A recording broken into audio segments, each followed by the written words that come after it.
Hello students, कैसे हैं आप लोग। उम्मीद करता हूं आप अच्छे होंगे। जो आज हम 324 जेडी कोड के जितने बाकी बचे हुए क्वेश्चन हैं उनको देखेंगे। इससे पहले हम पार्ट 1 में जेडी कोड के बाकी क्वेश्चन कर चुके हैं, है ना। तो इस कोड में बाकी बचे हुए क्वेश्चन को हम देखेंगे। अगर आप चैनल पर नए हैं तो चैनल को सब्सक्राइब कर लीजिए। तो चलिए शुरू करते हैं। देखिए, पहला क्वेश्चन कह रहा है यदि फलन एफ एक्स बराबर x square sine one upon x है और यदि ये कब है, जब x not equals to zero हो, तब मेरा फंक्शन ये है। और जब एक्स जीरो के इक्वल है तब फंक्शन मेरा जीरो हो जाता है ना। तो मुझे ये कह रहा है कि ये परिभाषित फलन है, सिद्ध करो कि फलन एफ एक संतत फलन है। अब सतत फलन के लिए आप जानते हैं कि आपको क्या दिखाना होता है। कोई फलन एक्स बराबर ए पर तब सतत होगा जब उसकी फंक्शन की वैल्यू उस पॉइंट पर ए पर फंक्शन की वैल्यू और उसकी लेफ्ट हैंड लिमिट और उसकी राइट हैंड लिमिट दोनों इक्वल हो। ठीक है ना। ये तीनों अगर इक्वल आ जाए तो फलन हमारा सतत कहलाता है। ठीक है ना। तो हम इसी के लिए चलेंगे, पहले हम ये फाइंड करेंगे, फिर हम ये फाइंड करेंगे, फिर हम ये फाइंड करेंगे। ठीक है ना। चलिए, अब सबसे पहले हम फंक्शन की वैल्यू देखते हैं जीरो पर क्या होगी। अब अगर मैं एक्स बराबर जीरो पर चेक कर रहा हूं, जीरो पर, अब मुझे कहां से पता चला कि एक्स बराबर जीरो पर ही मुझे चेक करना है।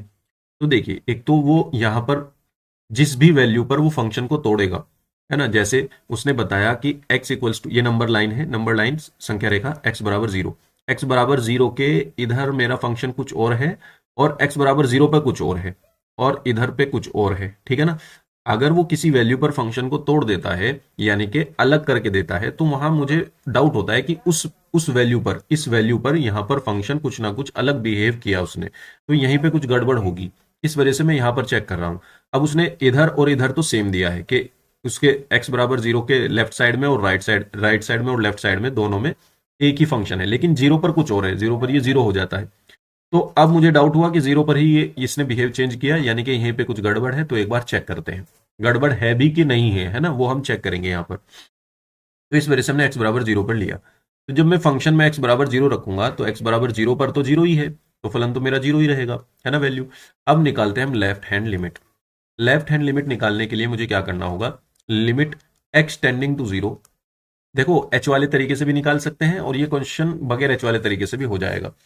h वाला तरीका किसी और क्वेश्चन में बता देंगे, सिंपल लगते हैं क्वेश्चन को, है ना। तो x tending to zero minus है, क्योंकि ये हम लेफ्ट हैंड लिमिट निकाले इसलिए जीरो पर हम माइनस लगा दे रहे हैं और यहां पर एफ एक्स लिखेंगे। अब limit x tending to zero, यहां पर मैं एक्चुअल में जीरो ही लिख रहा हूं, माइनस नहीं है उसके ऊपर, ठीक है। और फंक्शन लिखूंगा कि लेफ्ट एक्स बराबर जीरो के लेफ्ट में फंक्शन क्या है मेरा।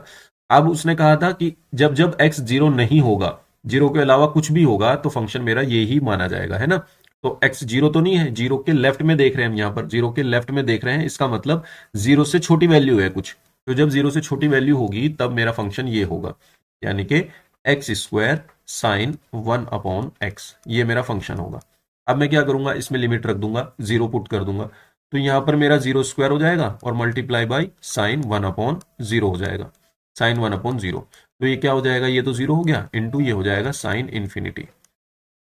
अब आप ये बात बताओ कि साइन में थीटा चाहे कुछ भी हो, साइन की वैल्यू जो आएगी वो माइनस वन से वन के बीच में आएगी। आप ये जानते होंगे बात, देखो साइन के ग्राफ से पता चल जाएगा आपको, है ना। साइन का ग्राफ ऐसे चलता है, कुछ कुछ, है ना, ऐसे करके चलता रहेगा, इनफाइनाइट तक चलाते रहो उसको, ऐसे ही चलता रहेगा ये। तो ये जो साइन की वैल्यू मिली, ऊपर कहां तक जा रही है, वन तक, ये वन होता है यहाँ पे, और नीचे कहां तक जा रही है, माइनस वन तक, ये माइनस वन है यहाँ पर। तो जो वैल्यू मिलेगी, ये वाली वैल्यू जो वैल्यू मिलेगी वो माइनस वन से वन के बीच में ही मिलेगी, माइनस वन से वन के बीच में। तो इसका मतलब ये जो कोई वैल्यू होगी एक निश्चित मान होगा, कुछ ना कुछ, कुछ भी हो सकता है, उससे हमें फर्क नहीं पड़ता, क्योंकि जीरो में उसके मल्टीप्लाई में जीरो बैठा हुआ है। तो जीरो उसके अगर साथ है तो मैं इसको zero into any finite value कह दूंगा, फाइनाइट वैल्यू कह देते हैं, निश्चित मान, है ना, फाइनाइट वैल्यू। तो फाइनाइट वैल्यू कुछ भी आए उसकी जीरो में मल्टीप्लाई करेंगे तो ओवरऑल तो जीरो ही रहेगा, है ना। अब देखो, अब राइट हैंड लिमिट निकालना चलेंगे। राइट हैंड लिमिट क्या कहती है, limit x tends to zero plus, plus इसलिए लगा रहे हैं ताकि हमें पता चले कि ये जीरो के राइट साइड में हम चले गए हैं, वहां पे हम चेक कर रहे हैं ना, एफ ऑफ एक्स। लेकिन यहां पर मजे की बात यह है कि इसके राइट साइड में भी फंक्शन यही है। उसने कहा था जब जब जीरो नहीं है तब तब यही फंक्शन लेना है, तो फिर से यही फंक्शन आएगा, x square sine one upon x, और सेम प्रोसेस वही चलेगा, जीरो का square sine one upon zero, sine 1/0 का मतलब है साइन इन्फिनिटी हो जाएगा, तो 0 इंटू साइन इन्फिनिटी, और वही हमारा जीरो जीरो की मल्टीप्लाई एक फाइनाइट वैल्यू में हो जाएगी, है ना, एक फाइनाइट वैल्यू में हो जाएगी, और यहाँ से हमारा जीरो ही आ जाएगा। तो देखो फंक्शन की वैल्यू और लेफ्ट हैंड लिमिट और राइट हैंड लिमिट सब सेम आ गई है ना। तो अब हम यहाँ पर कहेंगे कि फंक्शन की value equals to left hand limit equals to right hand limit सब इक्वल हैं जीरो के, है ना। तो इसका मतलब है अतः हमारा फलन, अतः फलन एफ एक्स जो है वो एक्स बराबर सतत कहा था ना इसने, तो फलन एक सतत फलन है, जीरो पर नहीं। जीरो के लेफ्ट में तो वो सतत होगा ही, क्योंकि वो सब में एक ही फंक्शन है, और राइट में भी सतत फलन ही है ना। यहाँ पर हम एक चीज और लिख देते हैं इसमें, कुछ कुछ टीचर उसको नहीं मानते, सिर्फ एक वैल्यू पर नहीं मानते, है ना। यहाँ पर हम क्या कहेंगे, हम ये कहेंगे कि अतः अतः फलन एफ एक्स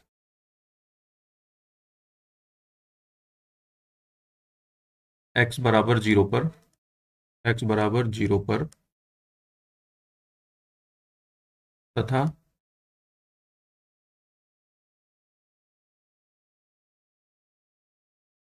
जीरो के बाएं तथा दाएं, बाएं तथा दाएं सभी वैल्यूज पर, सभी मानों पर, सभी मानों पर एक सतत फलन है, संतत फलन,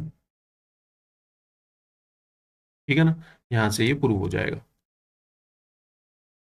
ठीक है। आगे चलते हैं। देखिए बच्चों, नेक्स्ट क्वेश्चन हमारा क्या कहता है, ये कह रहा है कि एक कार समय t बराबर 0 पर बिंदु P से चलना प्रारंभ करके बिंदु Q पर रुक जाती है ना।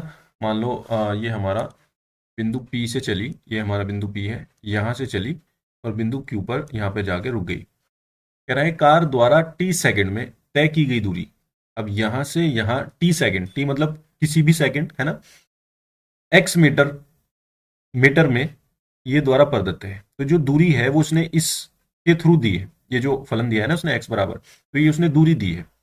अब किसी भी समय यानी t सेकंड पर दूरी ये है, तो कार को q तक पहुंचने में लगा समय ज्ञात करो और p तथा q के बीच की दूरी भी ज्ञात करो, ठीक है ना। तो हम क्या करते हैं, उसने ये दिया है हमें, तो जो दिया है पहले वो लेकर के चलते हैं। दिया है अपने पास, क्या दिया है, x equals to t square 3 - t/2, इसके अंदर मल्टीप्लाई कर लो पहले, तो ये हो जाएगा 3t² माइनस ये हो जाएगा आपका t³/2, ठीक है ना। अब चूंकि ये दूरी है, और अगर आपको पता हो दूरी विस्थापन की दर, मतलब अगर ये दूरी है x, तो समय के सापेक्ष इसकी जो विस्थापन की दर होती है उसी को हम क्या कहते हैं, चाल कहते हैं, उसी को हम क्या कहते हैं, चाल कहते हैं, ठीक है ना।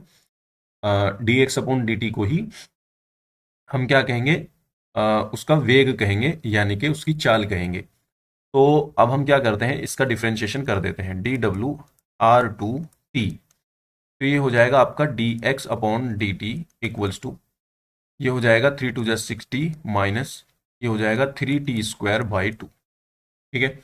अब ये हमारे पास चाल आ गई कि इस चाल से वो कार जो थी वो चल रही थी, ठीक है ना, dx/dt, और इसी को हमने कहा v, ये वेग है ना, यही तो है ना v हमारा, ये उसकी चाल ये रही। अब हमें ये देखना है कि समय कितना लगा Q तक पहुंचने में। अब इस चाल से तो वो चल रही थी, ठीक है ना, अगर हम इस चाल को जीरो कर दें, अगर हम इस चाल को जीरो कर दें कहीं पर भी, तो हमारा समय निकलेगा। हम चाल को जीरो कर देते हैं, चाल को हमने जीरो किया, तो 60 - 3t²/2 को हमें जीरो रखना पड़ेगा। तो यहां से जब निकलेगा 60 इक्वल्स टू आएगा 3t²/2, और ये 3 से 6 कटेगा, 3 दूनी 6 और 2 की गुना इसमें हो जाएगी, ये हो जाएगा आपका 4t, और यहाँ पर बचेगा t²। अब ये इसको उधर ले जाएंगे, देखो यहाँ पर हमें क्या करना है, स्क्वायर है ये, ऐसा नहीं करना, t से एक t काट देना है, नहीं तो एक ऑप्शन हमारा खत्म हो जाएगा। पॉसिबल जितनी भी वैल्यूज हो सकती हैं वो हमें फाइंड करनी है। तो t² - 4t इक्वल्स टू 0 आ गया। तो यहाँ से हमें क्या मिला, यहाँ से हमें मिला t² - 4t equals to 0। t common ले सकते हैं, तो बचेगा t - 4 इक्वल्स टू 0। तो यहाँ से एक बार टी को 0 रख सकता हूँ और एक बार t-4 को 0 रख सकता हूँ। तो यहाँ से t की वैल्यू मिलेगी 4। ठीक है ना। तो एक तो मिली t=0, एक मिली t=4। तो अब समय जीरो कब रहा होगा? समय जीरो तो तब रहा होगा ना जब वो शुरू करा होगा उसने। समय तो जीरो तब रहा होगा। 4 सेकंड हो गए अब उसको चलते चलते, तब ये उसकी चाल बनी थी। ये जो चाल थी उसकी, तब ये चाल बनी थी। अब t बराबर 4 सेकंड ही हमारा वो समय है जो वो क्यू तक पहुंचने में उसने लगाया। ठीक है ना। तो यहां से तो हमें ये समय मिल गया एक। तो हम कहेंगे उसे अतः कार द्वारा क्यू तक पहुंचने में लगा समय। क्यू तक पहुंचने में लगा समय। ठीक है, वो दे रखा है इसने 4 सेकंड। मतलब ये हमने फाइंड कर दिया। अब वो ये कह रहा था कि पी से क्यू तक की दूरी भी फाइंड करो। अब जब उसे यहां से यहां तक पहुंचने में 4 सेकंड लगे हैं, तो ये 4 सेकंड अगर मैं इसमें रख दूं तो मेरी जो दूरी है वो निकल जाएगी। दूरी तो दे रखी थी उसने ही। तो यहां से हम क्या करेंगे? x बराबर, यहां पे ऐसे कहो कि इसको समीकरण 1 मान लो और कह दो समीकरण 1 में t बराबर 4 रखने पर तो ये हो जाएगा आपका 4 का स्क्वायर और 3 - 4/2। तो ये हो जाएगा 16 और ये हो जाएगा 3 - 2 दूनी 4, तो 2 बचेगा। 3 में से 2 गया 1, तो 16 की गुना 1 में करेंगे तो 16 ही आएगा। तो ये इतनी दूरी आ गई इसकी, x बराबर 16 मीटर। ठीक है ना। उम्मीद करता हूं आप ये समझ गए होंगे। चलिए नेक्स्ट क्वेश्चन पर चलते हैं। नेक्स्ट क्वेश्चन हमारा कह रहा है कि रेखाओं इतने और इतने के बीच न्यूनतम दूरी ज्ञात करो। देखो हर पेपर में इसके जैसा क्वेश्चन आ ही रहा है। इस क्वेश्चन को आप पक्का कर लेना, 4 नंबर का या 8 नंबर का ये क्वेश्चन आपको देखने को मिलेगा। तो मैं ये कह रहा हूं कि दी गई रेखाओं की तुलना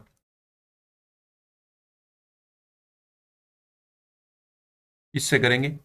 are vector equals to a1 plus lambda b1 और r vector equals to a2 plus mu b2 से करने पर। ठीक है। यहां पर हमने तुलना कर दी। ये जो पहले वाली रेखा है इसकी तुलना इससे करी, जो दूसरे वाली रेखा है उसकी तुलना इससे करी। ठीक है ना। तो देखो जो लैम्डा से पहले है ये पूरा इतना a1 हो जाएगा और इतना ये आपका b1 हो जाएगा। इसी तरह ये आपका जो पहला वेक्टर है ये a2 हो जाएगा और दूसरा वेक्टर b2 हो जाएगा, क्योंकि देखो यहाँ पे हमने लिखा म्यू b2, म्यू के साथ जो है वो b2 है। तो इनको अलग अलग लिख लो। जो आपके पास a1 है उसको अलग लिख लो। a1 है आई कैप प्लस जे कैप और आपके पास b1 जो है वो है 2 i cap, 2 i cap minus J cap और प्लस के कैप। और यहीं से आपके पास a2 है 2 i cap plus J cap और माइनस के कैप। इसी तरह आपके पास b2 है।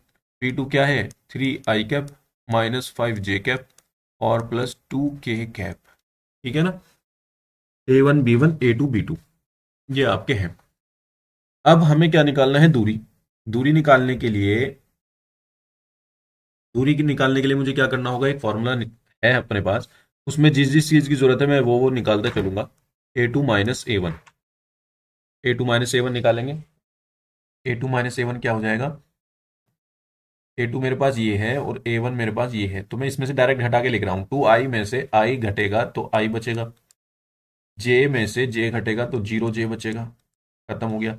माइनस के में से कुछ भी नहीं घटेगा तो माइनस के ही बचेगा, है ना। ये तो a2 - a1 हो गया। इसी तरह मुझे निकालना है b1 क्रॉस b2। सेम ऐसे ही आपको भी फाइंड करना है। ये पता चल जाएगा मैं ये क्यों निकाल रहा हूँ बाद में जब मैं फॉर्मूला बताऊंगा। b1 क्रॉस b2 कैसे निकलेगा? सारणिक बनाकर, है ना, डिटर्मिनेंट बनाकर। सबसे पहले आई जे के लिख दो। जब दो वेक्टर की क्रॉस मल्टीप्लिकेशन करते हैं तो सारणिक के तरीके से ही करते हैं। तो सबसे पहले आई जे के लिख दो, फिर b1 में जाओ। b1 मेरे पास ये है और आई जे के जो मल्टीपल्स हैं, जो गुणांक हैं, वो लिख दो यहाँ पर दूसरी रो में, 2 - 1 और 1। और तीसरी रो में b2 के गुणांक लिख दो, 3 - 5 और 2, 3 - 5 और 2। ठीक है। अब इसको सॉल्व करो पहली रो के सापेक्ष। रो और कॉलम को छोड़ दो। -2 + 5, माइनस माइनस +5, -2 + 5, 3 बचेंगे, माइनस जे कैप। रो कॉलम छोड़ दो, 2 दूनी 4 - 3, दो दूनी 4 -3 1 बचेगा, और प्लस के कैप लगाओ, रो कॉलम छोड़ दो, -10 और माइनस माइनस +3 है ना, -10 +3 -7। तो ये हो जाएगा आपके पास 3 i कैप -j कैप और -7 के कैप, ठीक है ना। ये बन गया आपका B1 क्रॉस B2। अब B1 क्रॉस B2 का आप यहां पर लगे हाथ परिमाण भी निकाल लो, है ना, यानी कि मैग्नीट्यूड। मैग्नीट्यूड क्या कहता है?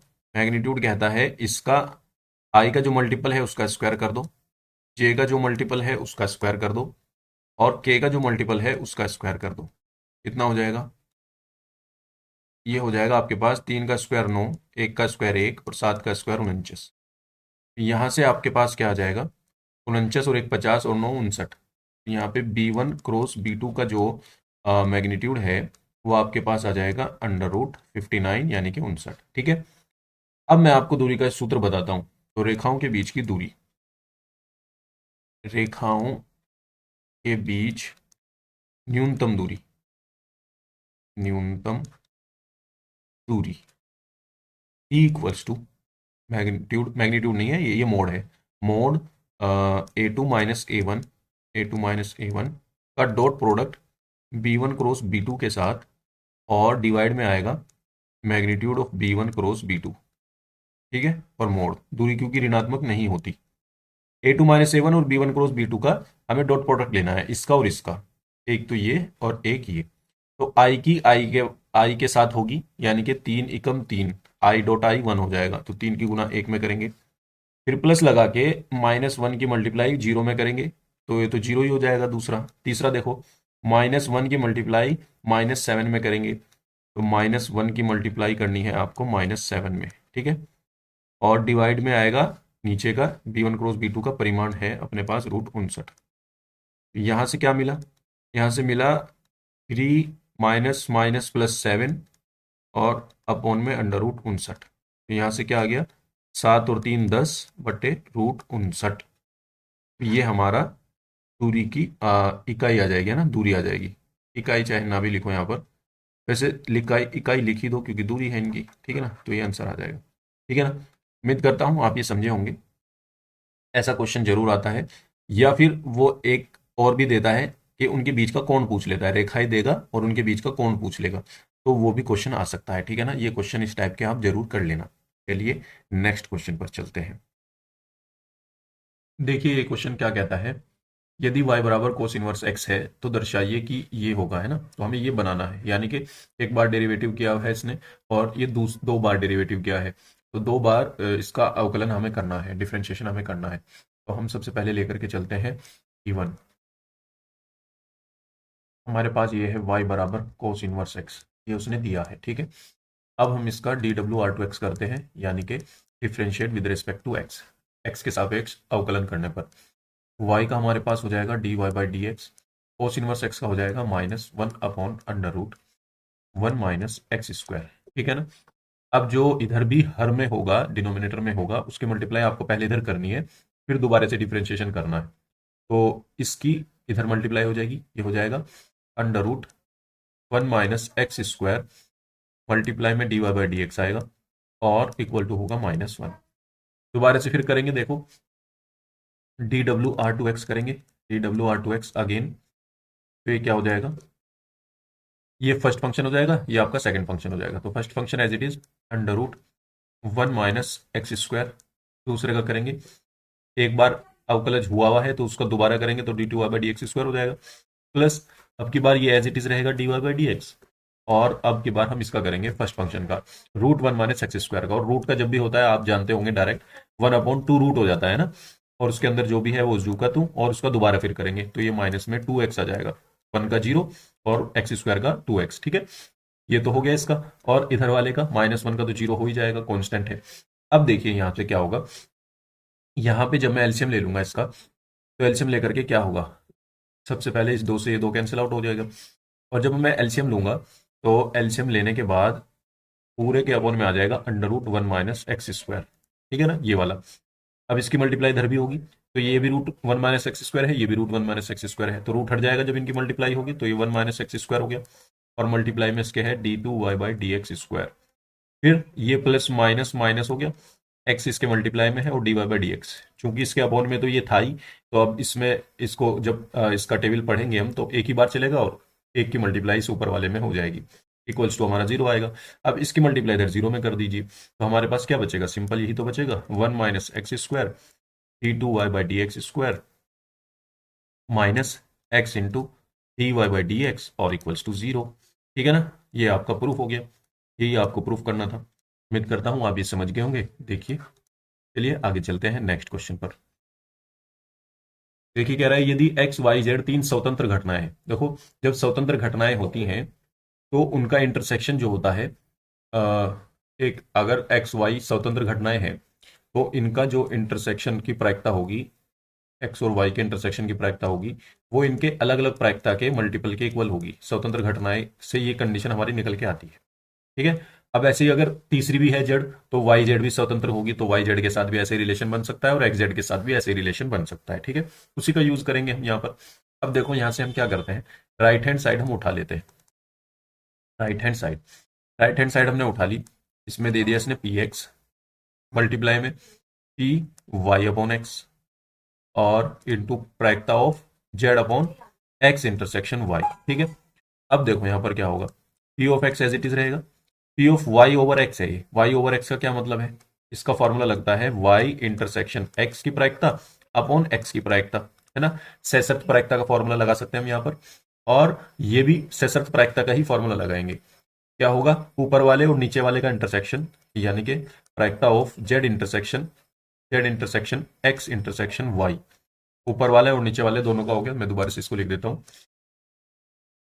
देखिए, ऊपर वाला तो ये हो गया, इसका इंटरसेक्शन नीचे वालों के साथ एक्स इंटरसेक्शन वाई, और नीचे नीचे इसके नीचे जो आएगा वो नीचे वाले की प्रायिकता आएगी, यानी कि एक्स इंटरसेक्शन वाई की प्रायिकता आएगी। ठीक है ना, अब यहां से देखिए जरा, पी एक्स से पी एक्स कैंसिल आउट हो जाएगा, और पी वाई इंटरसेक्शन एक्स और एक्स इंटरसेक्शन वाई एक ही बात है ये दोनों, तो इससे ये कैंसिल आउट हो जाएगा। बचेगा क्या आपके पास, simple simple P of Z intersection x intersection Y बचेगा। इसको आप ऐसे लिख सकते हैं, X intersection Y intersection Z, और यही आपकी क्या है, यही आपकी राइट हैंड साइड है। ठीक है ना, ये आपका प्रूफ हो जाएगा। तो आपका ये क्वेश्चन भी कंप्लीट हो गया। बहुत आसान क्वेश्चन है ना, देखो कितने आसान आसान क्वेश्चन आए हुए हैं। चलिए आगे चलते हैं। देखिए, सातवें क्वेश्चन पर हम पहुंच गए हैं। सातवें में किसी एक को हल करना है आपको, ठीक है ना। दो क्वेश्चन होंगे, एक ये वाला और एक ये वाला, इन दोनों में से किसी एक को हल करना है। तो किसी एक को हल करना आप, ठीक है। तो सबसे पहले मेरे पास ए है ना, मैं क्या करता हूँ, अब देखो इस ए के लिए इसने कहा है कि दर्शाइए कि एक तो ये होगा, जीरो मैट्रिक्स के बराबर होगा, दूसरा इसकी सहायता से हमें ए इनवर्स भी निकालना है। तो सबसे पहले हमें ये निकालना है ना, तो हम क्या करेंगे, ए स्क्वायर फाइंड करने की जरूरत पड़ेगी। तो सबसे पहले हम ए स्क्वायर फाइंड करेंगे। ए स्क्वायर कैसे फाइंड होगा, ए की मल्टीप्लाई ए में करके ही तो ए स्क्वायर निकलेगा, है ना। A square equal to A cross A, यानी कि ए मेरे पास क्या है, one one one, one two minus three, और टू माइनस वन, और यहाँ पर थ्री, ये तो ए ही आ गया। और दोबारा फिर ए ही लिखो, one one one, one to three minus में, और टू माइनस वन थ्री। अब इसकी मल्टीप्लाई हमें करनी है, देखो कैसे करते हैं मल्टीप्लाई, वो देख लो। पहली रो की पहले कॉलम में मल्टीप्लाई करेंगे, ठीक है, तो पहला एलिमेंट बनेगा। पहली रो की दूसरे कॉलम में मल्टीप्लाई करेंगे तो दूसरा एलिमेंट बनेगा। पहली रो की तीसरे कॉलम में मल्टीप्लाई करेंगे तो तीसरा एलिमेंट बनेगा। ठीक है, मल्टीप्लाई कैसे करनी है, जब पहली रो की पहले कॉलम में मल्टीप्लाई करोगे तो पहले एलिमेंट की पहले एलिमेंट में गुना करनी है, फिर प्लस लगाना है, फिर दूसरे एलिमेंट की दूसरे एलिमेंट में गुना करनी है, फिर प्लस लगाना है, फिर तीसरे एलिमेंट की तीसरे एलिमेंट में गुना करनी है। ठीक है, जैसे अब जब मैं यहां से मल्टीप्लाई करूंगा, वन की वन में होगी तो वन आएगा, फिर इस वन की इस वन में होगी तो प्लस वन, फिर दोबारा वन आएगा, और इस वन की इस टू में करेंगे तो प्लस टू आएगा। तो दो तीन और एक चार, तो यहाँ पे मैं लिखूंगा चार। ठीक है, ऐसे ही अब हम क्या करेंगे, ऐसे ही हम सारी मल्टीप्लाई कर लेते हैं। देखो यहाँ पे अब इस रो की मल्टीप्लाई इस कॉलम में करेंगे, दूसरे कॉलम में, तो पहला वन आ गया, मैं यहीं पे लिख देता हूँ, पहला वन आ गया। दूसरा वन की मल्टीप्लाई दो में करेंगे, दो आ गया। तीसरा वन की मल्टीप्लाई माइनस वन में करेंगे तो माइनस वन आ गया। तो दो और एक, तीन में से एक गया, या एक से एक गया, दो बचा, तो ये दो आ जाएगा। ठीक है, ऐसी इसकी मल्टीप्लाई यहाँ पे करनी है, एक एकम एक, फिर प्लस माइनस तीन, और फिर प्लस तीन, माइनस तीन प्लस तीन खत्म हो जाएगा, एक बचेगा, चार दो एक आ जाएगा। ठीक है ना, अब ऐसे ही आपको सारी मल्टीप्लाई करनी है। सारी मल्टीप्लाई करने के बाद जो आपके पास बचेगा वो मैं आपको डायरेक्ट लिखवा देता हूँ। ठीक है ना, चार दो एक आ गया। अब आप सारी कर लोगे, कैसे करोगे, दूसरी रो की पहले कॉलम में करोगे तो ये एलिमेंट बनेगा, फिर दूसरे रो की दूसरे कॉलम में करोगे तो दूसरा एलिमेंट बनेगा, फिर दूसरी रो की तीसरे कॉलम में करोगे तो तीसरा एलिमेंट बनेगा। ठीक है, तो यहाँ पे आ जाएगा आपका -3 और 8, और इसके साथ आएगा -14। ठीक है, फिर इसके साथ आपका आएगा 7 -3 और 14, ये आपका 14 आ जाएगा। ठीक है ना, टाइम की वजह से हम ये आपको पूरा इस तरीके से करा रहे हैं। ठीक है ना, अब आप अपने जब मल्टीप्लाई करोगे तो ऐसे मैच कर लेना है यहाँ से। ठीक है, अब मैं इसको नीचे से हटा देता हूँ। अब देखिए ये मेरे पास A² आ गया, लेकिन मुझे A³ की भी जरूरत है, तो A³ की कैसे निकलेगी, A³ A² की मल्टीप्लाई A में करनी पड़ेगी। अब देखो A² मेरे पास क्या है, ये रहा 4 2 1 -3 8 -14 7 -3, ये भी 14। ठीक है, इसकी मल्टीप्लाई अब A में करनी है। A क्या है, 1 1 1 1 2 3 2 1 3। ठीक है ना, ये आ गया। इसकी मल्टीप्लाई करेंगे, इसकी भी मल्टीप्लाई ऐसे करनी, पहली रो की पहले कॉलम में, पहली रो की दूसरे कॉलम में, पहली रो की तीसरे कॉलम में, और यहाँ पे 3 एलिमेंट बन जाएंगे। ठीक है, वो भी मैं डायरेक्ट लिखवा रहा हूँ आपको। ये है आपका 8 7 1 -23 27 और -69। ठीक है, और 32 और -13 और 58। ठीक है ना, यहाँ पे ये ऐसे आ गया A³।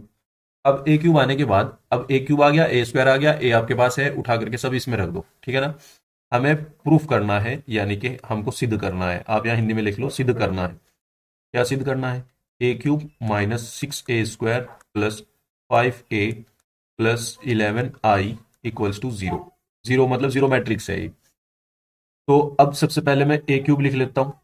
A³ मेरे पास क्या है, 8 7 1 -23 27 और -69, और ये 32, ये -13 और ये 58। ठीक है, ये तो A³ रख दिया मैंने। -6A², A² मेरे पास ये है। इसमें मैं क्या करता हूँ, 6 की मल्टीप्लाई करके ही लिखता हूँ, हर एलिमेंट में 6 से मल्टीप्लाई कर लो तो 6A² आ जाएगा। तो 6 चौक 24 हो गया, ये 8 हो गया, सॉरी 6 दूनी 12 होते हैं, तो यहाँ पे एक 12 आ जाएगा।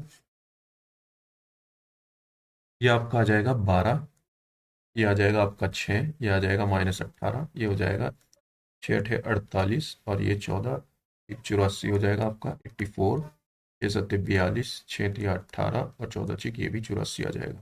ठीक है, ये आपका ये आ गया।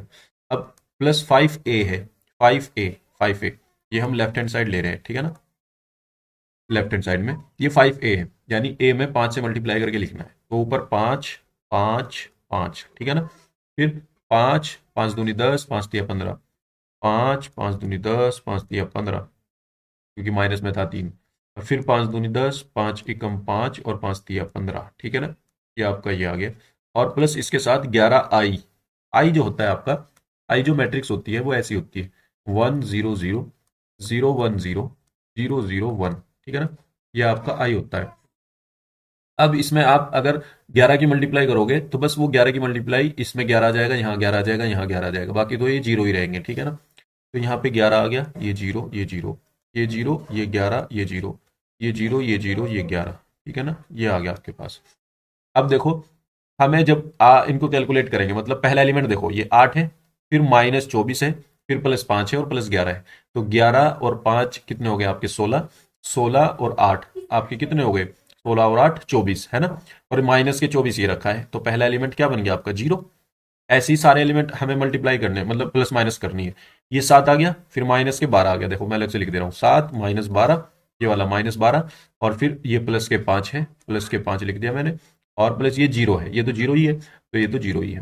तो देखो 7 और 5 12 और माइनस के 12, तो ये भी जीरो आ जाएगा। ऐसे ही जब आप सारे एलिमेंट जोड़ोगे ये 0 0 0 0 0 0 ही बनेगा, यानी कि जीरो मैट्रिक्स बन गई।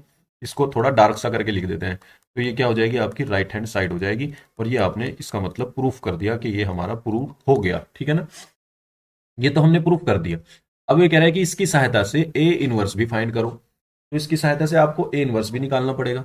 अब ए इनवर्स कैसे निकालते हैं, चलो वो भी हम आपको बताएंगे। देखिए यहां से कैसे करना है आपको,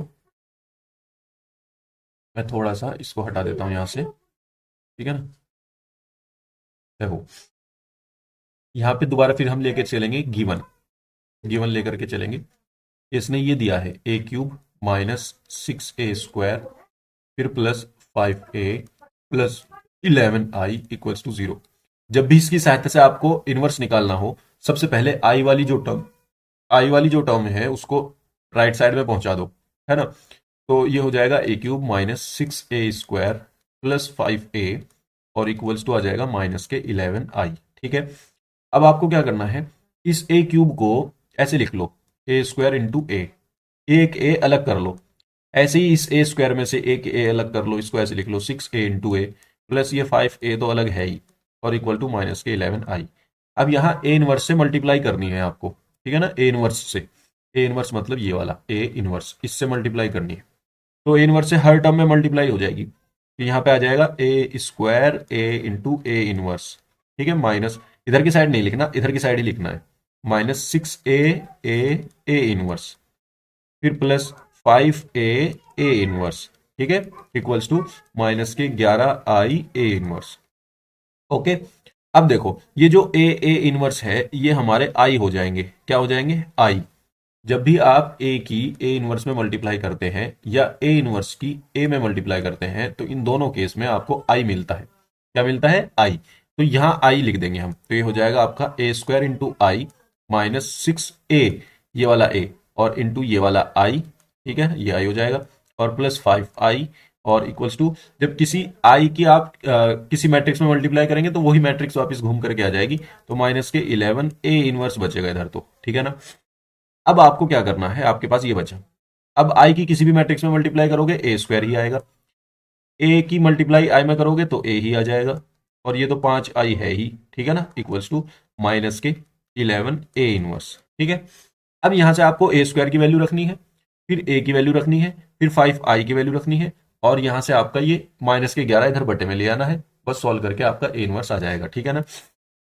अब हम एक काम करते हैं, a² यहाँ पे रखेंगे, ठीक है, a² अपने पास क्या है, ये रहा आपके पास a², इसको रखो 4 2 1 माइनस 3 8 4 है माइनस 14 7 माइनस 3 और 14, ठीक है, ये मैंने a² रख दिया। यहाँ पे थोड़ा सा मैं इसको सेपरेट कर देता हूँ ताकि अलग रहे, है ना, ये अलग है ये अलग है, एक ही पेज पे सब हो जाएगा। अब यहाँ पे माइनस के 6a यानी कि a में 6 से मल्टीप्लाई करनी है, तो 6 से मल्टीप्लाई करके हमने यहाँ भी तो लिखा था कहीं नहीं पे, ये तो इसी में करनी है 6 से मल्टीप्लाई, तो ये हो जाएगा आपके पास 6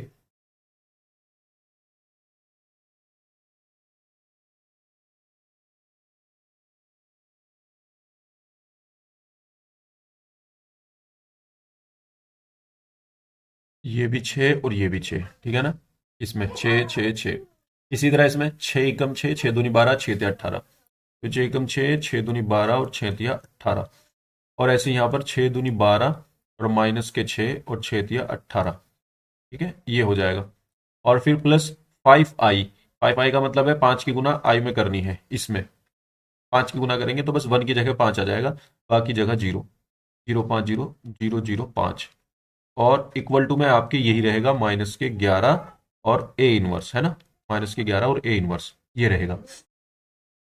अब देखो यहां से जब इसको कैलकुलेट करेंगे हम, यहां से ये कितना हो जाएगा, 4 में से 6 गया माइनस दो प्लस 5 3 बचेगा, है ना, 3 बचेगा, तो यहां से आपका आ जाएगा 3, मैं यहाँ पे लिख रहा हूँ, ये आ गया आपका यहाँ पर 3, ठीक है, फिर यहाँ पर आ जाएगा आपका -4,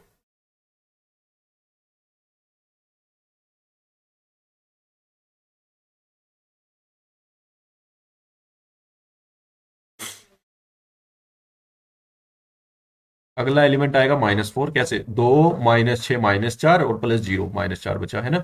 ऐसे ही ये 1 -6 -5 और ये -5 आ जाएगा, ठीक है। ऐसे ही मैं सारे एलिमेंट लिख दे रहा हूँ, ये माइनस के 9 आएगा, फिर ये प्लस के 1 आएगा, प्लस के 4 आएगा, माइनस के 5 आएगा और ये प्लस के 3 और प्लस का 1 ये आएगा आपके पास, और इक्वल टू में ये लिखा हुआ माइनस के 11 ए इनवर्स, है ना, यानी कि ये लिखा हुआ आपके पास माइनस के 11 ए इनवर्स। अब देखो ए इनवर्स आपको निकालने तो माइनस के 11 तो डिवाइड में भेजना पड़ेगा, तो यहां से आपके पास आ जाएगा A inverse equals to minus के 1/11 और इसके मल्टीप्लाई में ये पूरी मैट्रिक्स रहेगी। अच्छा, इस माइनस की मल्टीप्लाई अंदर कर सकते हैं आप, तो इसको बाहर प्लस कर दो, माइनस की गुना अंदर कर देंगे, इस सारे एलिमेंट में माइनस की मल्टीप्लाई हो जाएगी, तो ये चेंज हो जाएंगे, माइनस के 3 हो जाएगा। तो मैं दोबारा लिख देता हूं,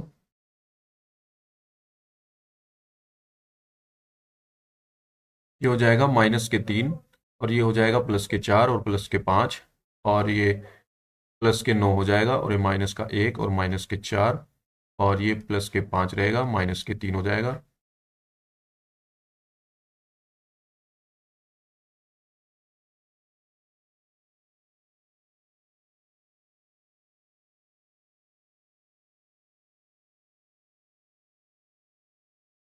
-3 हो जाएगा और -1 हो जाएगा, और ये आपका ए इनवर्स आ जाएगा, ये आंसर आ जाएगा। उम्मीद करता हूँ आप ये क्वेश्चन समझ गए होंगे, ठीक है ना। चलिए नेक्स्ट क्वेश्चन पर चलते हैं। देखिए, कह रहा है कि निम्नलिखित समीकरण निकाय आपके पास दे रखा है उसने, इसको आव्यूह विधि से हल करना है। तो सबसे पहले दी गई समीकरण है, इनको आव्यूह रूप में लिखने पर, दी गई समीकरणों को आव्यूह रूप में लिखने पर, आव्यूह रूप में लिखने पर कैसा बनता है आव्यूह रूप? ऐसा बनेगा कुछ, जो x के मल्टीपल हैं तीनों में वो तो लिख दो पहली कॉलम में, है ना। तो 2, 1 और 3, 2, 1 और 3। ऐसी जो y के मल्टीपल है वो लिख दो यहाँ पर, 3, -2 और -1। ऐसे ही z के मल्टीपल लिख दो, 3, 1 और -2, ठीक है ना। और जो भी वेरिएबल्स आपके पास हैं, जैसे ये एक्स वाई जेड हैं, उनको लिखो यहाँ एक कॉलम मैट्रिक्स बना करके, एक्स वाई जेड। और जो इक्वल के दूसरी साइड यानी कि दाई साइड रखे हुए हैं 5, -4 और 3, उनको इक्वल के इस साइड लिख दो कॉलम मैट्रिक्स बना के, 5, -4 और 3। ये तो आपका ए बना, ये मैट्रिक्स आपकी एक्स है और ये मैट्रिक्स आपकी बी है, ठीक है ना। यहाँ पे आपके पास है ए एक्स बराबर बी, इसको लिख लो समीकरण नंबर 1, ठीक है ना। अब हमें क्या करना है, यहाँ से ए उठाना है और ए का डिटर्मिनेंट निकालना है। ए का डिटर्मिनेंट क्या होगा अगर देखा जाए, भाई इसी का डिटर्मिनेंट बनेगा इस आव्यूह का, मतलब सारणिक बनाएंगे तो सॉल्व करेंगे। जब हम सॉल्व करेंगे इसको कैसे सॉल्व करेंगे, पहली ये 2 लिखा हमने, इसकी रो कॉलम छोड़ दो, 2 दूनी 4 आया, फिर माइनस माइनस प्लस बना जाएगा, माइनस फॉर्मूला का होता है और -1 इनके मल्टीप्लाई करके आएगा तो +1 हो जाएगा, तो 4 + 1 5 आ जाएगा ये, ठीक है। फिर माइनस लगाएंगे और ये 3 लिखेंगे माइनस लगा करके, ये रो छोड़ दो और ये कॉलम छोड़ दो, -2 -3 -5, फिर प्लस लगाओ और 3 लगाओ ये वाला, इसकी रो कॉलम छोड़ दो, -1 और माइनस माइनस प्लस 5, 3 दूनी 6, -1 + 6, तो 6 में से 1 गया, 5 बचेगा। ये कितना हो गया, ये हो गया 10, और माइनस माइनस प्लस 15, और प्लस ये भी 15, और ये ओवरऑल हो गया आपका 40। 40 होता है नॉट इक्वल टू 0। इसका मतलब ए जो है वो व्युत्क्रमणीय आव्यूह है, ए व्युत्क्रमणीय आव्यूह है, व्युत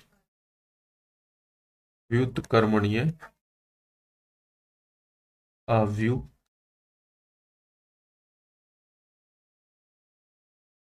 व्युत्क्रमणीय आव्यूह है। अब हमें क्या करना है, इनके सहखंडों से बना आव्यूह निकालना है हमें, ठीक है ना। यानी कि पहले सहखंड निकालने हैं, तो सहखंडों से बना आव्यूह लिख दो, सहखंडों से बना आव्यूह, सहखंडों से बना आव्यूह। अब सहखंडों से बने आव्यूह में हमें क्या करना है, कैसे बनाना है, सहखंडों से बना आव्यूह जो होगा उसको हम बी कहेंगे, है ना।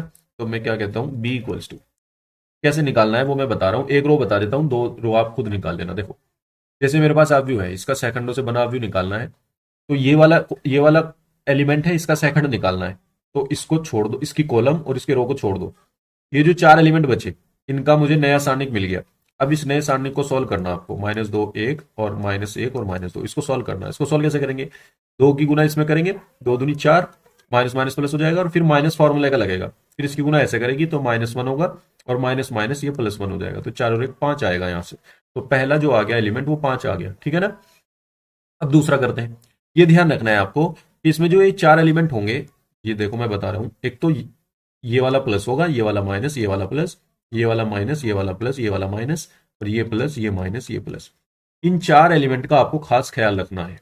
ये 4 एलिमेंट है, जो भी साइन इस वाले मैट्रिक्स में आएंगे, आप उसको उल्टा करके लिखोगे, माइनस से मल्टीप्लाई करके लिखोगे यहाँ पर, ठीक है ना। अब जैसे मैं ये वाला एलिमेंट निकाल रहा हूं, देखो इस वाले का सेकंड निकालना है मुझे, इस वाले का, तो मुझे ये वाला इसका सेकंड निकालना है 3 का, तो ये गया, इसकी रो को और इसकी कॉलम को छोड़ दो। ये जो 4 एलिमेंट बचे 1 3 और 1 -2, इनका एक नया सारणिक बना लो, 1 1 3 और -2। इसको सॉल्व करो, इसकी गुना इसमें करेंगे ऐसे, -2 एकम -2, फिर माइनस फॉर्मूले का, और 3 की गुना इसमें करेंगे 3 एकम 3, तो कितना आ जाएगा -5 आएगा। लेकिन हम यहाँ -5 नहीं लिखेंगे, यहाँ इसका साइन चेंज करके लिखेंगे हम, क्योंकि यहाँ पे माइनस है ना। जहां जहां माइनस है उनके साइन चेंज करके लिखने हैं, जहां जहां प्लस है वहां जू का तू लिख देना जो आपका आ रहा हो।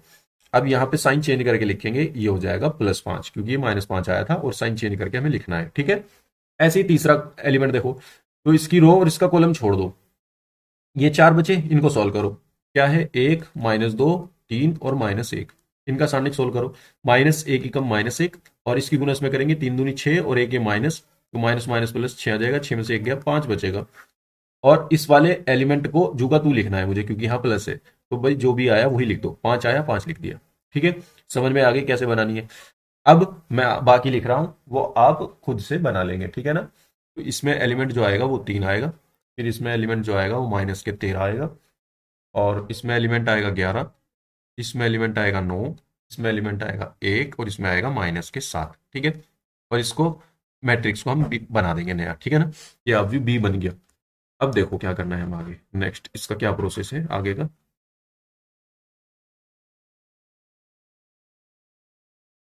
चलो देखो, बी बन गया। अब हमें निकालना है एडजॉइंट ए।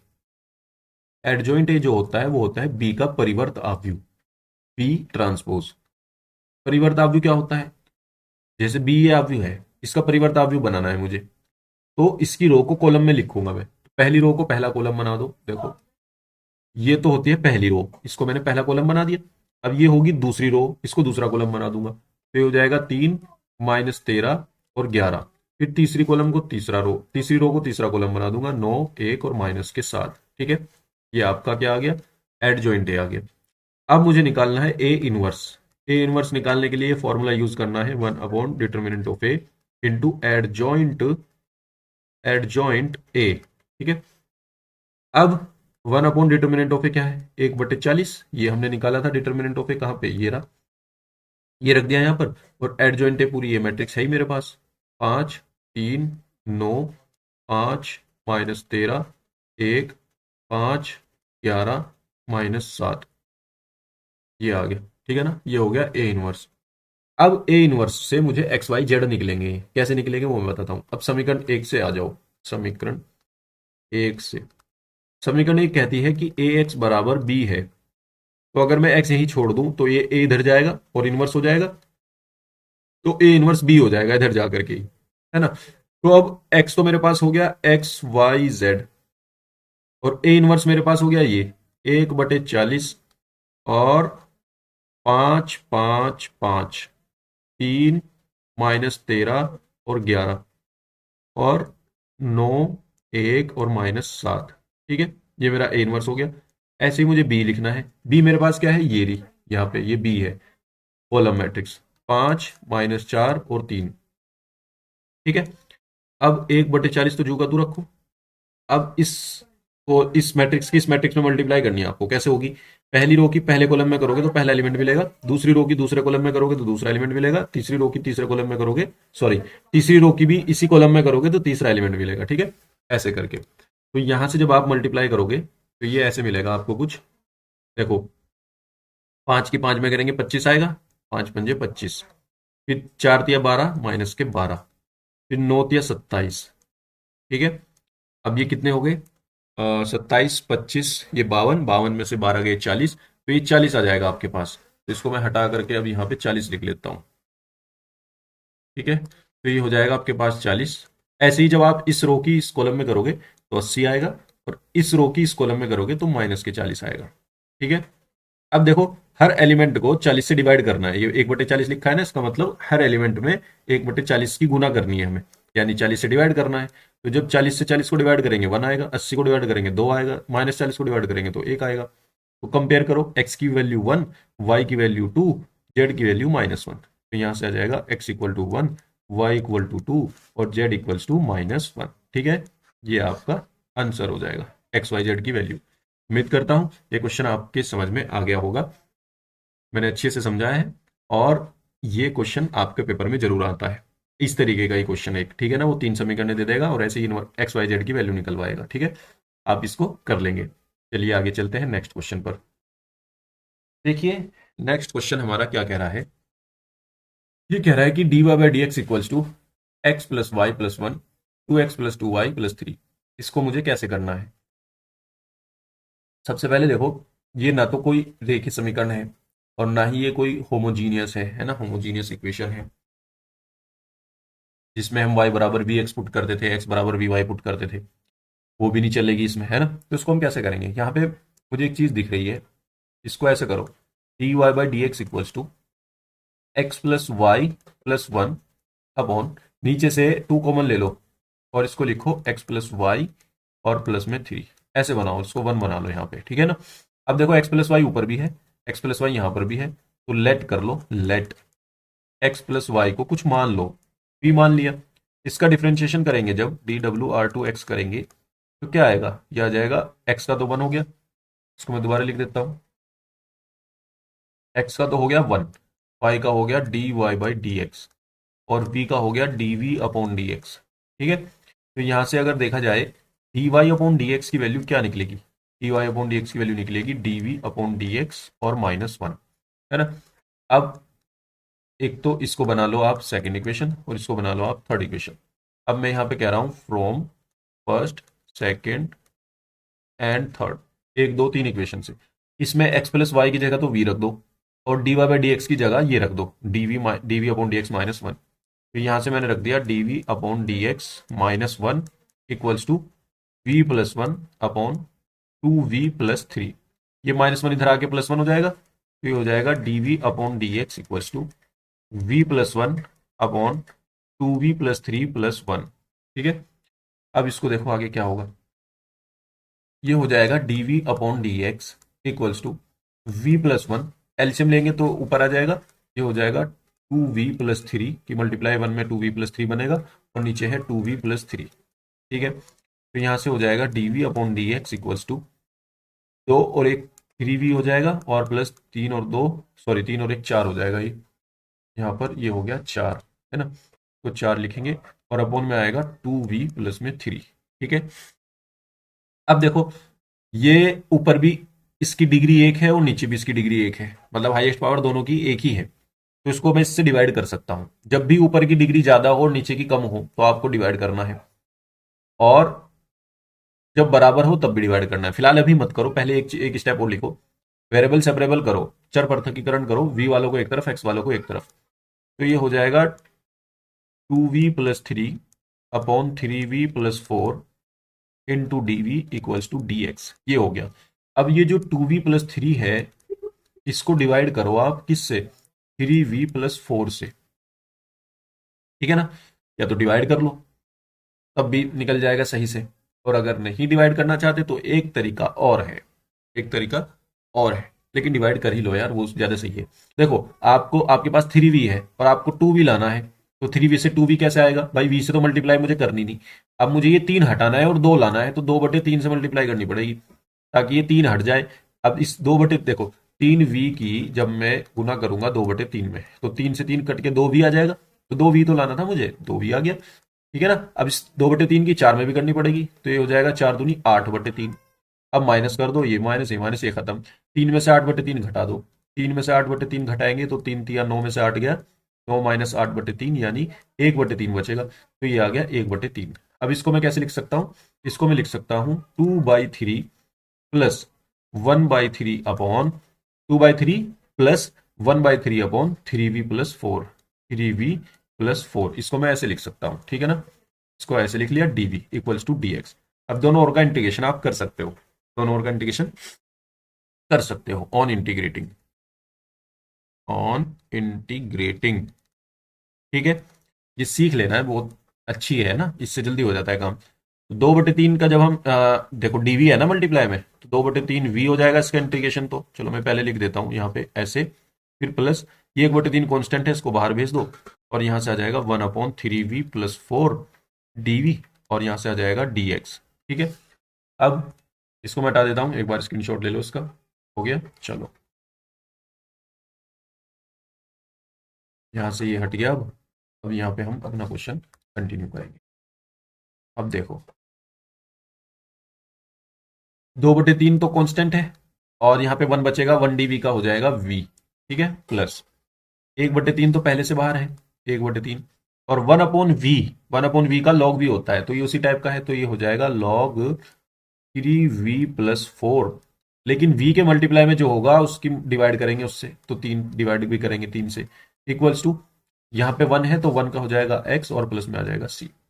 अब ये हो गया आपका 2/3v प्लस ये हो जाएगा आपका log 3v + 4 मोड बना के रखना, ये अपॉन में 3 तिया 9 और इक्वल्स टू x प्लस में c आ जाएगा। ठीक है, अब यहां से क्या करना है, अब यहां से देखो क्या करना है मुझे, ये हो जाएगा आपका v की वैल्यू रखेंगे, v की वैल्यू क्या थी x + y, तो रख दो 2/3 x + y और प्लस log 3 × x + y और प्लस में 4, ये मोड बंद कर दो, मोड है ही, अपॉन में 9 आएगा और इक्वल टू x + c हो जाएगा।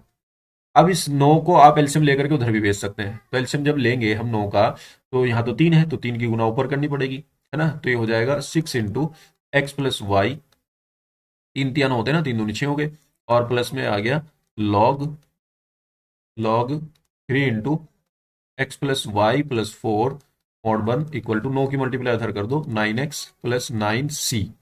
इस c को मैं अगर c1 कह दूं, 9c1, अब ये 9c1 को नया कांस्टेंट नाम दे देंगे, है ना। अब देखो ये 6x है, यहाँ पर 6x में से ये 9x अगर मैं इधर ला करके घटा दूं, या तो चाहे तो यहीं छोड़ दो, यहीं पे आंसर दे दो, कोई दिक्कत नहीं है बिल्कुल, चलो यहीं पे छोड़ दो, है ना। ये x + y हो जाएगा और प्लस में log आ जाएगा और यहाँ पे आ जाएगा 3 × ये हो जाएगा 3 × x + y और प्लस में 4 और इक्वल टू 9x प्लस में c आ जाएगा। बस इतना ही छोड़ दो आप, इतना ही बहुत है ना। बस यहाँ पे कह दो जहां हमने, ये कांस्टेंट है भाई, समाकलन गुणांक होता है, इसको हम कुछ भी कह सकते हैं ना, नया नाम दे दिया हमने इसको, 9c1 की जगह हमने कह दिया c है। ठीक है ना, बस ये आपका आंसर हो जाएगा। उम्मीद करता हूं आप ये क्वेश्चन समझ गए होंगे। चलिए आगे चलते हैं नेक्स्ट क्वेश्चन पर। देखिए नेक्स्ट क्वेश्चन क्या कह रहा है, 1 + y² dx equals to tan 1y - x × dy। इसको हमें सॉल्व करना है, तो अवकल समीकरण है, सॉल्व करते हैं। चलिए देखो इसको हम कैसे करेंगे, 1 + y² इंटू में dx है ना, dx अगर मैं dy को इसके अपॉन में ले जाऊं, इक्वल्स टू यहाँ पे ये बचेगा tan 1y - x, और ये वाला जो फैक्टर है इसको मैं इधर से हटा के इधर ले आता हूँ, है ना, 1 + y² इसके मल्टीप्लाई में। ठीक है, कोई दिक्कत नहीं है ना, यहाँ से मैं इसको हटा देता हूँ। अब देखो यहाँ से क्या होगा, dx/dy, है ना, इक्वल्स टू, इसको एक बार इसके अपॉन में लिखेंगे tan 1y/1 + y², और एक बार इसके अपॉन में लिखेंगे -x/1 + y²। ये माइनस इधर आके प्लस हो जाएगा, तो ये हो जाएगा dx/dy plus x/1 + y² equals to tan 1y/1 + y²। ठीक है, अब इसकी तुलना हमें करनी है dx/dy प्लस px = q से, तुलना करने पर, तुलना करने पर, ठीक है ना। तो p की वैल्यू क्या होगी, देखो जो x के मल्टीप्लाई में है वो p है, यहाँ x के मल्टीप्लाई में यहाँ p है ना, तो p अगर देखा जाए तो हमारे पास है 1 + y², और q अपने पास क्या है, tan 1y/1 + y²। तो p ये है, q ये है। अब आपको क्या करना है, देखो सबसे पहले आपको निकालना है इंटीग्रल फैक्टर। इंटीग्रल फैक्टर होता है e की पावर p dy। अगर p y की टर्म में है तो p dy, x की टर्म में होता तो p dx लगा देते, ठीक है ना। तो e1/1 + y² dy, ठीक है, तो ये हो जाएगा 1 + y², 1/1 + y² होता है tan 1y, तो tan 1y का डिफरेंट इंटीग्रेशन है ही, इसको tan 1y लिख लिया हमने, ठीक है ना, ये हो गया। अब समीकरण का हल लिखना है हमें, समीकरण का हल, समीकरण का हल होगा x × if इक्वल्स टू समाकलन q × if dy plus C. तो x into I F E की power tan inverse Y equals to Q की वैल्यू रखो, क्यू की वैल्यू कितनी है, क्यू की वैल्यू है अपने पास ये tan inverse Y, tan inverse Y upon one plus Y square, और ई की power tan inverse Y I F की वैल्यू है, और डी एक्स डी वाई लगाओ और प्लस में सी करो। अब इसका इंटीग्रेशन करना है आपको, तो टेन इनवर्स वाई को टी मानना पड़ेगा, तो इसका जब डिफरेंशिएशन करेंगे one upon one plus Y square D Y equal to D T आ जाएगा। ठीक है, ये पुट कर दो यहाँ पर, तो क्या मिलेगा, एक्स ई की power tan inverse Y equals to, ये हो जाएगा आपके पास, देखो इसकी जगह तो हमने रख दिया टी, इसकी जगह भी ऊपर टी रख दिया, ये डी टी में आ गया, तो ये हो गया टी ई की पावर टी डी टी, है ना, और प्लस में सी। टी ई टी का करेंगे तब क्या होगा, ये होगा first function as it is, second का इंटीग्रेशन, है ना, तो फर्स्ट फंक्शन टी, सेकंड का इंटीग्रेशन माइनस होल इंटीग्रेशन, पहले का डिफरेंशिएशन टी का वन हो जाएगा, ई की पावर टी का इंटीग्रेशन ई की पावर टी रहेगा, और ई की पावर टी का दोबारा इंटीग्रेशन करेंगे फिर ई की पावर टी आ जाएगा। तो मैं इसको हटा करके एक बार और लिख देता हूँ, आप दोनों स्टेप कर लेना, ठीक है ना, पेपर में, तो ई की पावर टी ही बचेगा और प्लस में ये सी आ जाएगा, एक्स ई की power tan inverse Y, tan inverse y. अब एक्स ई की power tan inverse Y equals to, ये टेन इनवर्स वाई ही तो है, और ये भी ई की पावर में टेन इनवर्स वाई है, और माइनस ये भी ई की पावर में टेन इनवर्स वाई है, प्लस में सी। अब सबको ई की पावर टेन इनवर्स वाई से डिवाइड कर दो, तो यहाँ पे एक्स बचेगा, यहाँ पे टेन इनवर्स वाई बचेगा ओनली, और यहाँ पर माइनस वन बचेगा, और यहाँ पर सी के अपॉन में आ जाएगा ई की पावर टेन इनवर्स वाई, यानी कि जब मैं उसे ऊपर लाऊंगा तो ई की power minus tan inverse y हो जाएगा। ठीक है, ये आपका आंसर हो जाएगा। ठीक है, उम्मीद करता हूं आप ये क्वेश्चन भी समझ गए होंगे। आगे चलते हैं नेक्स्ट क्वेश्चन पर। तो देखिए बच्चों, इस क्वेश्चन को हम कैसे करेंगे, कह रहा है कि सिद्ध कीजिए zero to pi by two under root one plus cos four x upon two d x equals to one लाना है ना। इस क्वेश्चन में थोड़ा सा ध्यान देकर के करोगे तो ही ये होगा, नहीं तो फिर ये इसका आंसर जीरो आएगा अगर आप डायरेक्ट करोगे तो। इसको कैसे करेंगे, देखो सबसे पहले हम लेफ्ट हैंड साइड ले लेते हैं, लेफ्ट हैंड साइड है ना। अब हमने लेफ्ट हैंड साइड ली और zero to pi by two किया, और अंडर रूट के अंदर one plus cos four X का फॉर्मूला ओपन किया, है ना। Two cos square two x minus one लिखेंगे, two cos square two x minus one और डिवाइड्स बाई टू, यहाँ पे डी एक्स आ गया, equals to zero to pi by two under root one से वन कैंसिल आउट हो जाएगा, क्या बचेगा, to cos square two x upon two. ये फॉर्मूला कौन सा ओपन किया मैंने, देखो कोस टू एक्स का फॉर्मूला सब जानते हैं, ये होता है two cos square x minus one. अगर इस एक्स की जगह मैं टू एक्स रख दूं, दोनों साइड ही रखा जाएगा, कोई फर्क नहीं पड़ेगा, तो ये हो जाएगा two cos square two x minus one, तो ये कोस फोर एक्स हो गया। कोस फोर एक्स की जगह मैंने यहाँ पे इसको ओपन किया है, ठीक है ना। अब इस टू से टू कैंसिल आउट हो गया, ये एक्स बचा। अब देखो जीरो से पाई बाय टू, इस रूट से अगर हम स्क्वायर से रूट हटाएं तो यहाँ प्लस माइनस की दो वैल्यू निकलेंगी, ठीक है ना। तो यहाँ पे बस थोड़ा सा ध्यान देने वाली बात है कि इसको आप मोड कोस टू एक्स लिखना जब ये रूट हटाओगे, ठीक है ना।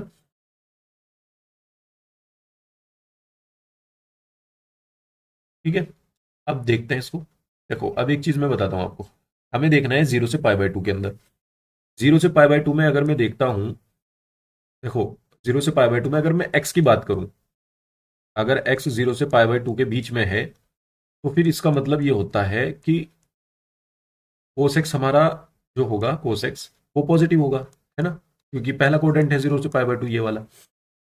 अब अगर कोई भी एंगल आप जीरो से पाई बाय टू में लेंगे, अब ये तो कोस एक्स के लिए था, अब मुझे two x cos two x के लिए देखना है, और कोस टू एक्स के लिए, कोस टू एक्स के लिए देखना है, तो इसका एंगल को भी आपको जीरो से पाई बाय टू के बीच में रखना पड़ेगा। तो इसके एंगल को मैं जीरो से पाई बाय टू के बीच में रखता हूं, ठीक है, इसका एंगल जीरो से पाई बाय टू के बीच में मैंने रख दिया। तो इसके लिए कोस एक्स जो होगा वो पॉजिटिव होगा, cos two X sorry cos two X जो होगा वो पॉजिटिव होगा, है ना। क्यों, देखो अब ये रीजन क्या मिलेगा मुझे, ये मिलेगा एक्स, दो से पूरी इक्वेशन को डिवाइड करेंगे तो जीरो को डिवाइड करेंगे जीरो ही रहेगा, लेकिन इसको डिवाइड करेंगे टू हट जाएगा, इसको डिवाइड करेंगे तो पाई बाई फोर हो जाएगा। तो यानी कि जीरो से लेकर के पाई बाई फोर इंटरवल में कोस टू एक्स जो है हमारा वो पॉजिटिव ही रहेगा। अब पाई बाय 4 से ऊपर कैसे जाएंगे? तो देखो एक चीज और है, और हम ये भी जानते हैं ना एक बात, कि अगर पाई बाई 2 से लेकर के ये दूसरे रीजन में आ जाए तो यहाँ पे कोसेक्स निगेटिव रहता है ना इस वाले रीजन में। तो अगर मैं थीटा को उसके उसके थीटा को कोस टू एक्स के थीटा को पाई बाई 2 से पाई के बीच में डाल दूं, पाई बाई 2 ये होता है यहाँ पर, और पाई ये होता है ना, पाई बाई 2 से पाई के बीच में डाल दूं 2x को, तो कोस टू एक्स मेरा निगेटिव रह जाएगा, कोस टू एक्स मेरा क्या हो जाएगा, निगेटिव हो जाएगा। तो यहां से अगर देखा जाए 2 से अगर मैं डिवाइड करूंगा 2x, क्योंकि ये x की वैल्यू है ना 0 से पाई बाई 2, तो मैं इसलिए x की वैल्यू यहां से निकाल रहा हूँ। 2 से डिवाइड करूंगा तो ये पाई बाई 4 हो जाएगा, pi by 4 divide less than equal to x और less than equal to pi by 2, ठीक है ना। तो इस वाले रीजन में कोस टू एक्स जो होगा वो निगेटिव होगा, ठीक है ना, इस वाली रेंज में।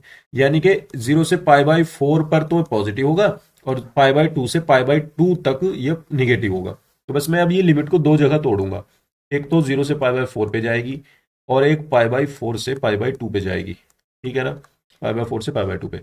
अब जब 0 से पाई बाई 4 थी तब कोस टू एक्स पॉजिटिव लेना था, तो मैं यहाँ पर कोस टू एक्स पॉजिटिव ले लूंगा, डीएक्स लगा दूंगा, प्लस जब पाई बाई 4 से पाई बाई 2 है तो मैं यहाँ पर माइनस के कोस टू एक्स लूंगा, क्योंकि पाई बाई 4 से पाई बाई 2 में कोस टू एक्स मेरा निगेटिव है, और यहाँ पे डीएक्स लगा दूंगा। समझ में आया सबके? अब देखो यहाँ से क्या होगा, कोस टू एक्स का इंटीग्रेशन क्या होता है भाई, साइन टू एक्स हो जाएगा, और एक्स के मल्टीपल में जो भी होता है वो डिवाइड में भी आता है, सबको पता है ये बात। यहाँ से आ जाएगा 0 से पाई बाई 4, प्लस माइनस माइनस, ऐसे ही कोस टू एक्स का साइन टू एक्स हो जाएगा, और डिवाइड में 2 आ जाएगा, लिमिट हो जाएगी आपकी पाई बाई 4 से, तो मैं दोबारा लिख देता हूँ, पाई बाई 4 से पाई बाई 2, ठीक है। अब देखो ये 1/2 तो चलो बाहर ही आ गया, जब मैं पाई बाई 4 यहाँ पे रखूंगा तो 2 से कटेगा पाई बाई 2 आएगा, साइन पाई बाई 2 की वैल्यू 1 होती है, माइनस जब 0 रखूंगा तो साइन 0 हो जाएगा, तो ये सारा 0, माइनस इसका 1/2 बाहर आ गया। ऐसे ही पाई बाई 2 इसमें रखूंगा तो 2 से 2 कटेगा, साइन पाई हो जाएगा, साइन पाई की वैल्यू होती है 1, सॉरी साइन पाई की तो वैल्यू 0 होती है, साइन पाई की वैल्यू 0, फिर माइनस लगाएंगे। अब पाई बाई 4 रखूंगा तो 2 से 4 कटेगा, पाई बाई 2 आ जाएगा, साइन पाई बाई 2 की वैल्यू 1, ठीक है। तो यहाँ से क्या मिला, यहाँ से मिला 1/2, इसकी मल्टीपल इसमें हो गई। अब -1/2 की -1 में करेंगे तो +1/2, तो 1/2 + 1/2 1 आ गया, और यही हमारी क्या है, राइट हैंड साइड है, ठीक है ना, ये हमारा प्रूफ हो गया। उम्मीद करता हूँ आप ये क्वेश्चन समझ गए होंगे। चलिए आगे चलते हैं नेक्स्ट क्वेश्चन पर, ये एक्स्ट्रा वर्क है, इसको आप देख लेना, ठीक है, यहाँ पे मैं लिख देता हूँ एक्स्ट्रा। अब आगे चलते हैं, देखिए नेक्स्ट क्वेश्चन क्या कहता है। निश्चित समाकलन का क्वेश्चन है, और इसमें परगुण का यूज होगा, इसको भी आप इजीली कर पाओगे, देखो कैसे। तो ये तो इसने आई दे ही रखा है। अब हम इसमें क्या करते हैं, परगुण 4 लगाएंगे, परगुण 4, P4, प्रॉपर्टी 4। प्रॉपर्टी 4 ये कहती है कि x में से आप अपर लिमिट घटा करके लिख दो, तो कोई फर्क नहीं पड़ता, ए स्क्वायर, और ये हो जाएगा कोस पाई माइनस, या कोस स्क्वायर ही कर लो इसको, ये कर लो cos square pi minus X, plus B square sine square pi minus X, X की जगह पाई माइनस एक्स लिखना है मुझे, ठीक है ना, और मल्टीप्लाई में हमारा आ जाएगा डी एक्स, ठीक है। अब देखो आई इक्वल्स टू 0 से पाई, एक बार में पाई के पूर्ण में, एक बार इसको ऐसे लिखो, पाई minus x divides by A square. देखो कोस 180 माइनस थीटा, कोस थीटा ही रहता है ना, माइनस कोस थीटा होता है, लेकिन माइनस कोस थीटा स्क्वायर है ऊपर, तो वो प्लस के ही हो जाएगा, तो ये कोस स्क्वायर एक्स ही आ जाएगा, plus B square sine 180 minus theta, sine theta ही रहता है, तो ये तो साइन स्क्वायर एक्स ही रहेगा, चेंज होता नहीं इसमें 180 में, है ना, ये आ गया। अब यहां से क्या होगा, आई इक्वल्स टू, इसको अलग अलग तोड़ देंगे, pi upon A square cos square X, plus B square sine square x D X, plus plus क्या, अब इसको यहां पे माइनस करेंगे, आई इक्वल्स टू, ये हो जाएगा माइनस में 0 से पाई, इसको हम लिखेंगे X upon A square cos square X, plus B square sine square x D x, ठीक है। अब अगर देखा जाए ये वाला जो पोर्शन है, ये जो पोर्शन है आपका, ये वाला, ये वापस से आई बन गया, यही पोर्शन है सेम, तो इसकी जगह मैं आई लिख सकता हूँ, आई, है ना, तो इसकी जगह चलो हम आई लिख देते हैं, की जगह हम आई लिख देते हैं। देखो ये तो आई बन गया पूरा, आई इधर आके 2i हो गया, है ना। 2i इक्वल्स टू, ये हो गया आपका 0 से pi, pi upon A square cos square X plus B square sine square x D x. ठीक है। अब यहाँ पे एक परगुण ये लगेगी, परगुण 6 या 7 है ये परगुण। ये परगुण क्या कहती है कि अगर 0 to 2a लिमिट है और आपका कोई फंक्शन है एफ एक्स डी एक्स, तो आप उसको 2 into 0 to a F of x लिख सकते हैं डी एक्स। कब? यदि यदि फंक्शन के अंदर अपर लिमिट में से x घटा करके लिखो, अपर लिमिट जो थी उसमें से x घटा करके लिखो, और वो फंक्शन जो का तू बना रहे। तो अब मेरे पास ये फंक्शन है फिलहाल यहाँ पर, और इसमें मैं अगर x की जगह पाई माइनस एक्स कर दूं तो कोई फर्क नहीं पड़ेगा। अभी जैसे ऊपर भी किया था हमने पाई माइनस एक्स, यहाँ कर देंगे, यहाँ भी कोई फर्क नहीं पड़ेगा। तो फंक्शन जो का तू बना रहेगा। तो इसका मतलब मैं इस वाली को, लिमिट को मैं ऐसे लिख सकता हूं, इसको आधी कर दूं। देखो 2a थी, a हो गई, पाई थी पाई बाई 2 हो जाएगी, आधी हो जाएगी। तो 0 to पाई बाई 2 हो गई, और 2 से बाहर मल्टीप्लाई कर देंगे ये वाला, ठीक है ना। और फंक्शन जू का तू रहेगा आपका, जो फंक्शन था वो फंक्शन जू का तू रहेगा, A square cos square X plus B square sine square X, ठीक है, dx। ये बनेगा आपका। अब यहां से आपको कॉमन लेना है, ठीक है।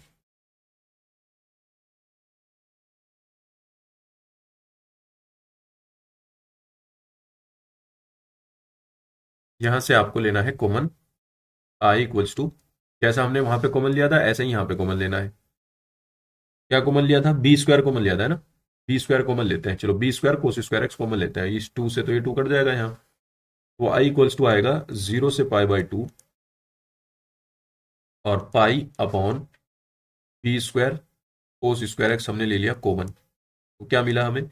हमें मिला A square upon B square plus sine square X upon cos square X, sine square X upon cos square X, और बाहर डी एक्स। तो ये देखो आई इक्वल्स टू, ये पाई कॉन्स्टेंट है बाहर आ जाएगा, और ये अपॉन में बी स्क्वायर कॉन्स्टेंट है ये भी बाहर आ जाएगा। अब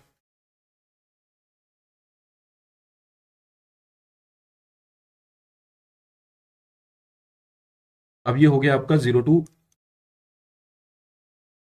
पाई बाई 2। ये जो कोस स्क्वायर एक्स है ऊपर जाके सेक स्क्वायर एक्स हो जाएगा, 1 upon cos square x sec square x होता है, अपॉन, इसको मैं लिख सकता हूँ ए अपॉन बी का होल स्क्वायर, और इसको मैं लिख सकता हूँ tan square x D x, ठीक है। यहाँ पे पुट करो,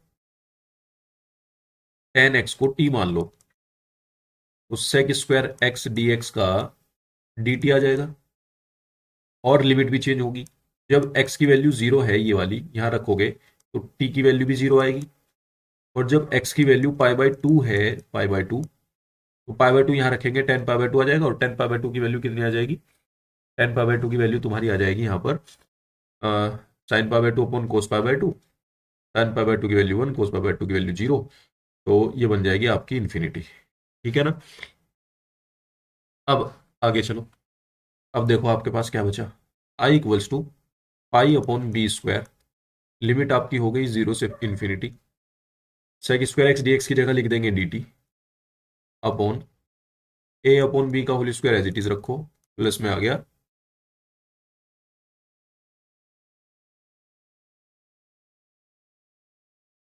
प्लस में आ गया टी स्क्वायर, और यहाँ पे हो गया डी टी। अब 1 अपॉन, अगर ये पूरा एक ही कॉन्स्टेंट माने, तो 1 upon A square plus X square का फॉर्मूला क्या होता है? 1 upon A tan inverse X upon A. तो A equals to pi upon B square, और ये हो जाएगा into 1 upon tan inverse X upon A. A क्या है? ए अपॉन बी ही है, और इस पे लिमिट लगा दो, लिमिट कितनी है? 0 से इन्फिनिटी। अब यहाँ क्या हो जाएगा, I equals to pi upon B square into B upon A, और इंटू में, अब यहाँ पर इन्फिनिटी रखेंगे, tan inverse infinity, tan inverse infinity की वैल्यू होती है pi by 2, minus tan inverse यहाँ पे जीरो रखेंगे तो जीरो, तो ये सारा जीरो, ठीक है, ये आ गया। तो यहाँ से क्या मिला मुझे? देखो एक बी से एक बी कट गया, एक बी कट गया, तो यहाँ पे मिला मुझे, ऊपर तो पाई स्क्वायर हो गया, और नीचे हमारा 2ab हो गया, 2ab। यही हमारा आंसर है इसका, ठीक है ना। उम्मीद करता हूँ आप ये क्वेश्चन समझ गए होंगे। 2 बार इसमें परगुण लगी है। अगर आप चैनल पर नए हैं तो चैनल को सब्सक्राइब कर लीजिए। और इससे रिलेटेड मैंने सारी जितने भी सेट मैंने बनाए हैं अब तक के, मैंने सबकी जो है प्लेलिस्ट बना रखी है, वहां से जाकर आप देख सकते हैं। और अनसोल्ड जरूर करना, जरूर करना, जरूर करना। सारा पेपर अनसोल्ड में से ही आएगा। जो मैं ये अनसोल्ड करा रहा हूँ, जैसे पीछे के क्वेश्चन, पीछे के पेपर जितने भी है, 25 के, 24 के, 23 के, मेरी वीडियो ना भी देखो, आपको ये करने ही करने हैं, ठीक है ना। इनसे आपको बहुत हेल्प मिलेगी आपके पेपर में। और फिर आकर के बताना मुझे, ठीक है ना।